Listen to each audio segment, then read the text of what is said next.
Hey guys, what's up? Today I'll be ranking every single Suikoden, Grandia and Wild Arms game. The reason I'm doing this is because none of these games merit their own video separately when it comes to making these tier lists, because then the videos will be very short considering these are short series.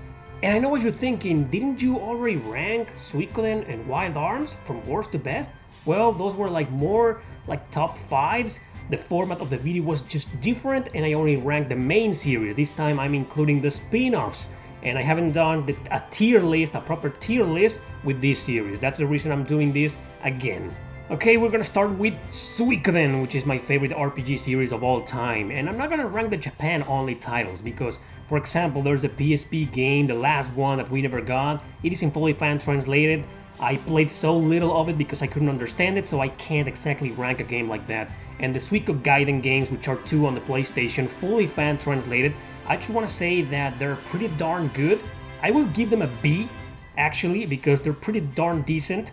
And if you're a fan of the first 3 Suikoden games, you gotta play these visual novel text adventure games because they connect all these 3 games together in a very interesting way.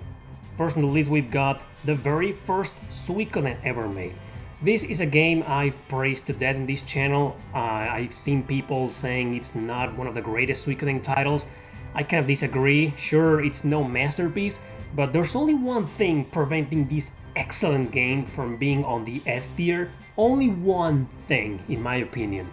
And that is the fact that it's a very short game. If you do not recruit the 108 Stars of Destiny here, you beat this game in like 10 hours, 12 hours. And for a Suikoden game, for such an important game, the beginning of this iconic series, that's very short, man. It's almost inexcusable. And even if you recruit every single character, we're talking about 16, 17 hours long game. This should have been like 20 or 25 at the very least. That's the only reason. Everything else in this game is fantastic. The free battle systems, even the strategy war battles, which are a little bit rough, I love them equally. So Suikoden, the first one, goes straight to A tier for me. Suikoden 2 is a masterpiece. It's an undeniable masterpiece. I love this game to death, even with its clunky translation, which was kind of rough. But even with that, this game is just everything you want in a masterpiece JRPG. Suikoden 2 goes straight to S. Suikoden 3, tough game. It used to be my personal favorite, but the second time I played it, I realized all of its problems. The first problem is the pacing of the game. I think it's kind of slow. The second problem is the battle system, the normal battle system where you can't control every single character, you just control rows of 2 pairs, and I thought that was like sort of like a downer. And 3, I guess the strategy battles weren't that fun as some of the other Suikoden titles. Overall, it's a fantastic game, and story-wise, I think it has the best story, my favorite story in the entire series, but that's just my opinion. Suikoden 3 goes to A tier. Suikoden 4, the Black Sheep, a lot of people don't like the game, I love the game either way. Obviously, I don't think it's a masterpiece, also full of problems, also very short. I beat this game without the 108 Stars of Destiny recruited. It's a 20-hour long game, maybe 18 hours. With all the stars, maybe 25 max. So once again, we're facing the same problem. For a Suikoden game, it's just too short. But other than that, it's a great game. What killed this game for me, the navigation at sea was painful. Painful, man. This game could be easily on the S or the A tier for me, but because the navigation at sea is completely horrendous, controls, camera, and random encounter rate, this game is a B tier. Still a B tier, still a great game for me. Suikoden 5, my favorite in the series, no reason to talk about this game anymore, I think it's also a masterpiece. Suikoden 5's only problem is that it starts a little bit slow, but it's one of those games like the Trails series. It starts slow during the first 5 or 10 hours, you're like, okay, when is this game going to get great? And all of a sudden, boom! It completely ensnares you, man. Suikoden 5 is another S tier for me. Suikoden Tactics, the spin-off. Alright, this is a spin-off of Suikoden 4, it's not exactly a spin-off of the series, it's just a spin-off of Suikoden 4, but also like an alternative route, prequel, sequel at the same time, and it's pretty good. As a tactics game, grid-based, it was a fantastic idea for a spin-off, but the problem with this game is that they included this feature that involves the elements positioned on the grids, on the squares. So I don't know, I never got around that. I never became a big fan of that feature, and some battles ended up being way too easy or way too hard because of that particular feature. Other than that, it's still a great game and a B tier for me. Suikoden Tear Cries, yet another spin-off, and the last one we got with an official localization. This game has almost nothing to do with the series, completely different new universe, completely unrelated. Again, the party was reduced to 4 characters per battle, which was kind of a downer. You still have the 108 Stars of Destiny, you can recruit them optionally. It's still a great game, but it just doesn't quite feel like a true Suikoden game to a certain extent. Still, I think it's a hidden gem. I think it's a pretty darn decent game, but I can't rank it higher than B. Alright, moving on to Grandia, very beloved series here. So there's 4 games, I think there's 5 games. There's also a spin-off on the Game Boy Color. I'm not sure if it's fan translated, I haven't played it. I played these 4 games, and yes, I am a fan of this series. Grandia, the first one on the PlayStation, that's the version I played. I haven't played the recent remasters on the Switch. Don't ask, I'm not sure which is the best version to play of this game. So this is the version I played and finished. Grandia still, I thought it was an amazing adventure, compelling story, characters, very charismatic. It's not exactly a dark story, so it goes away from something like that, and it brings you an exciting adventure. And I don't know, man, it's such a charming game.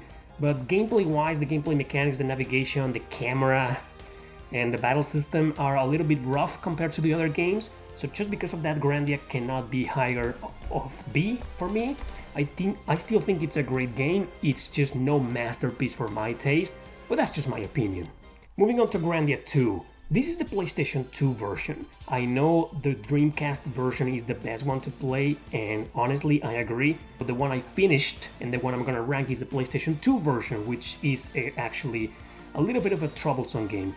But trust me, even if I finished the Dreamcast version, my opinion wouldn't change that much. It's just the best version to play, but the game is the same. I mean, this version, it just lags a little bit when you're running around and when you're doing special attacks. Other than that, it's Grandia 2, and it's a great game. Dark story, well, not as dark as other games, but still dark nonetheless. I think it has the darkest story of them all. Great game, great battle system. The battle system was great in Grandia, and here it was almost superb. But still, in Grandia 2, it didn't click as much with me as some other games, so I'm gonna put this also on the B tier, because in my opinion it's a little bit better than the first Grandia. I like it a little bit more, but the difference isn't that much. Grandia Extreme, the spin-off, exclusive to the PlayStation 2. And man, it's hard to defend because it is a very straightforward spin-off. I mean, it's a dungeon crawler. Dungeons are way longer than any other Grandia game. The difficulty is way tougher than any other Grandia game. And it's just a Grandia game for hardcore players. It's still good. I mean, people trash this game because it didn't quite feel like the other Grandia games, because it's pretty straightforward, it's repetitive. You go to town, go to the dungeon, go to town, dungeon town, over and over and over again. So it gets tiresome. I like this game, and I think it's still almost great, but that repetitive nature is gruesome to a certain extent. Still a pretty decent game. I'm gonna rank this game on the C tier. Grand 3 was a true last Grandia game in the series, and it wasn't developed by one of the 2 brothers. Only one of them, the other one was dead already by the time this game was developed. And well, it is my favorite. I know people trash the story, but people can say whatever they want about the story in Grandia 3.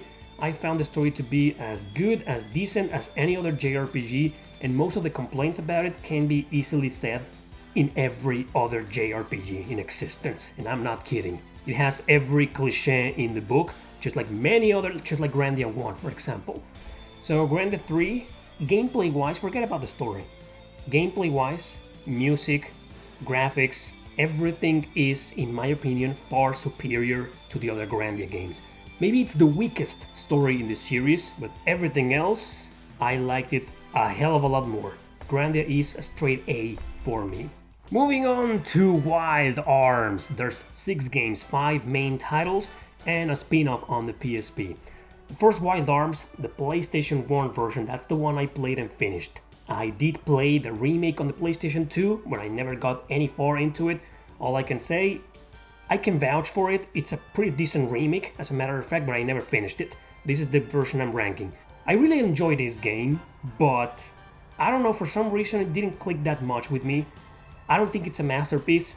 I think just like the first Grandia, it means a lot to a lot of people, but not to me, maybe because by the time I played it, I had already played a gazillion other RPGs with similar gameplay mechanics, with similar themes, with similar whatever, and it wasn't the first Wild Arms game I played. That honor goes to Wild Arms 5, but we'll get to that game later. Wild Arms is still a very good game, a very important piece of history, and as the beginning of such a great and forgotten series, underrated series nowadays, it's a great game. Another B. Wild Arms 2 is one of my personal favorites. I loved it. I thought it was superior to Wild Arms because everything they did with the first game, they did it better here. Story, music, graphics, everything. It just didn't have the same charm as the first Wild Arms, and it was more, these are science fiction games. They don't look like science fiction games, but they are science fiction games with Wild West elements, that's all. And this one felt a little bit more on the science fiction side than on the Wild West side. Because of that, a lot of people didn't like the game. Plus, the graphics and the story were darker than the first game, but to me, that's a plus. You know, I love dark stories, I like science fiction, I like the Wild West, but I'm not the biggest fan, so Wild Arms 2 was much better for me. This is an A tier. Next up is Wild Arms 3. This was the last Wild Arms I ever played. The first one I was 5, then I moved to the first one, second one, the fourth one, the PSP spin-off, and last but not least, I played Wild Arms 3. So I had already played all the other games before I got into this one, so it wasn't that special for me. Still, I think the story was great. It's just gameplay in this game. It's no masterpiece. It's not that great, if you know what I mean. It has some problems like the camera issues or the pacing issues. It's also a very slow game. It takes a while to really start and to really hook you into the story. So just because of that, Wild Arms 3, it's no masterpiece, and it can be either on the A tier. So I'm gonna put this guy on the B along with the others. Wild Arms 4 is like the black sheep of the main series, the true black sheep of the PSP game, the PSP spin-off, but Wild Arms 4 was way more now into the science fiction. There's almost zero Wild West elements there, so the true Wild Arms essence was kind of lost, and that bothered a lot of people, including me. And also the battle system, it was starting with this game when it changed. Instead of being in the normal turn base, it introduced the hexagon system where your characters just move around and the elements played a major role in these hexagons. And it was a little bit rough. I think it was perfected in Wild Arms 5, but here it was like a better version of that battle system, and it just wasn't that fun. Plus, some of the puzzles in Wild Arms 4 are just so goddamn annoying. Wild Arms 4 is still a good game, but it's a C tier for me. Wild Arms 5 is my favorite in the series, the first one I played. I love the battle mechanics. It was a little bit hard for me to go to the first Wild Arms with a completely different battle system, but I really enjoy both games either way. It's still no masterpiece because I think it's a very unbalanced game in some areas. There are some tough, really tough and unforgivable boss battles that piss the shit out of me. But other than that, I love the story, the graphics, the gameplay, and the battle system. It was playable and enjoyable in Wild Arms 4, but here they totally nailed it, man. I love the battle system here to pieces. Wild Arms 5 goes to A. Yes, sir.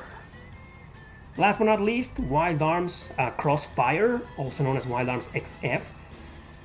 Jesus, man. Wild Arms, it's not a terrible game. It started off as a good idea. Hey, let's make a strategy RPG, a grid-based strategy RPG. It's now going to be a spin-off. We're not going to call this Wild Arms 6 because we know people are going to be a little bit upset and the reception is just not going to be that well. and it backfired. People trashed this game. Nowadays, some other gamers have enjoyed it, some people love it, and the reputation has been a little bit saved, for so to say. But back then I remember everybody was talking shit about this game, and I wasn't the exception, unfortunately. I played the first 2 missions and I was like, hey, this is pretty darn good. Then the 3rd mission happened and I was like, okay, I'm having troubles. And then the 4th mission, I don't remember, 4 or 5 mission, killed it for me. It was an escort mission, the first escort mission in this game.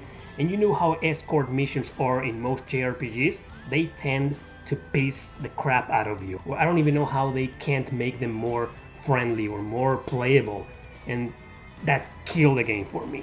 It's not a terrible game, but it's just full of major problems that will forever prevent me from ever playing it again. It's a D. So this is it for Suikoden, Grandia, and Wild Arms. In the next video I'll probably rank 3 more series that don't merit their own videos because they're short JRPG series. Thanks for watching, don't forget to subscribe and share this video with your friends. See you next time!